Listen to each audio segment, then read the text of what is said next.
Hi guys! Welcome back to my YouTube channel. So for today's video guys, ituturo ko sa inyo, ipapakita ko yung video kung saan ako ay nagbayad kay Juan Han. Kasi guys, marami tayong mga comments sa ating video kay Juan Han na nagpapatulong kung paano daw po ba magbayad kay Juan Han. So ngayon guys, ipapakita ko sa inyo yung screen record ko noong ako'y nagbayad kay Juan Han. So guys, sundan nyo lang yung video na yun at nakakapagbayad na kayo kay Juan Han. So gayon guys, sasabihin ko na agad sa inyo dito pa lang sa umpisa ng ating video na hindi po yung order number ang ating ikakopy o hindi po yung order number ang reference number na gagamitin natin mamaya pagbabayad. So take note guys, hindi po iyon, naintindihan? So hindi po natin iyon gagamitin as a reference number. So guys, ang ating pong reference number na gagamitin is makukuha po natin mamaya pag nakapag-decide na po tayo o kung anong e-wallet po ang ating gagamitin. So, guys, sundan nyo lang po yung video na ito at nang makapagbayad na po kayo kay Juan Han. So, ngayon guys, nanarate ko lang din naman sa inyo yung video para at least masamahan ko kayo sa pagbabayad kay Juan Han. So, ngayon guys, tara, simulan natin kung paano nga ba pagbabayad kay Juan Han. So guys, ang una nyo lang gagawin is i-open nyo lang yung inyong Juan Han app. So guys, dito kung makikita ninyo sa akin is meron akong loan na binayaran ko nung 29, so nung February 29. So guys, click lang natin dito guys yung bill. So, ayan. So, click lang natin dito guys yung bill. So, dito guys, makikita nyo na agad na yung aking loan. So, kung kailan ang repayment date. So, dun guys, i-click lang natin yung repay. So, dito guys, kung makikita nyo, meron ditong iba't ibang wallet. So, kung anong gagamitin nyo, yun yung inyong pipiliin. And then, after nyo maklik guys, dito natin makikita yung contract number na ating kailangan gamitin at kailangan nating i-copy mamaya para po sa pag-o-open natin ng GCash. So, tandaan lang guys na yung contract number ay lagi nagsisimula sa SKY. So, yun guys, sa SKY. So, yun guys. So, nasusundan naman yata ninyo ako, honey. So, punta na tayo ngayon guys sa ating GCash. So, kung makikita nyo dito guys, ang ating i-click naman dito is yung bills.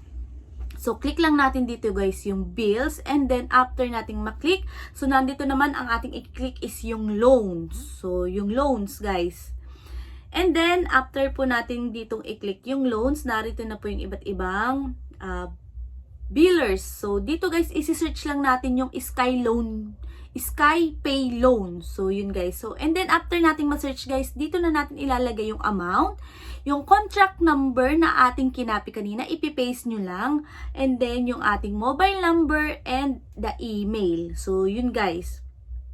Kailangan natin maglagay dito guys ng email para dun isi-send yung receipt o yung resibo na tayo nakapagbayad na kay Juan Han. So, take note, maglagay po kayo ng email. So, after nun guys, confirm na po natin. So, yun guys.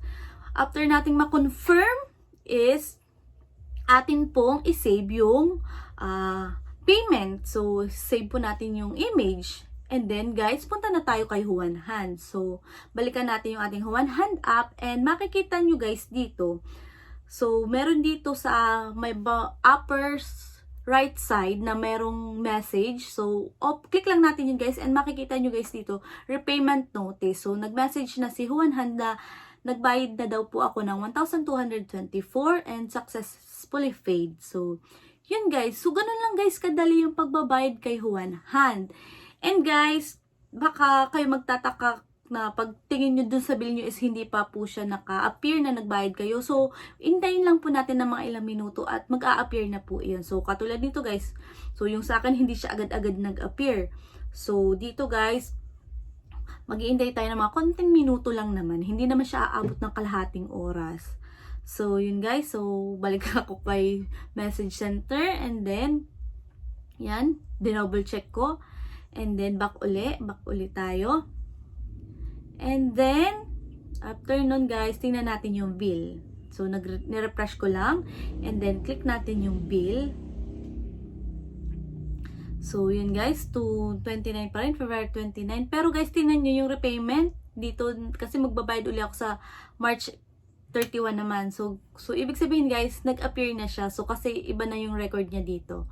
So, refresh lang uli natin. So, ayan guys, ibig sabihin nakapagbayad na po tayo nung 4 February. So, ang babayaran na natin is for March. So, yun lang guys. Ganun lang kadali guys ang pagbabayad kay One Hand. So, sana nakatulong tong video na to and salamat sa panonood. Thank you guys. Bye-bye!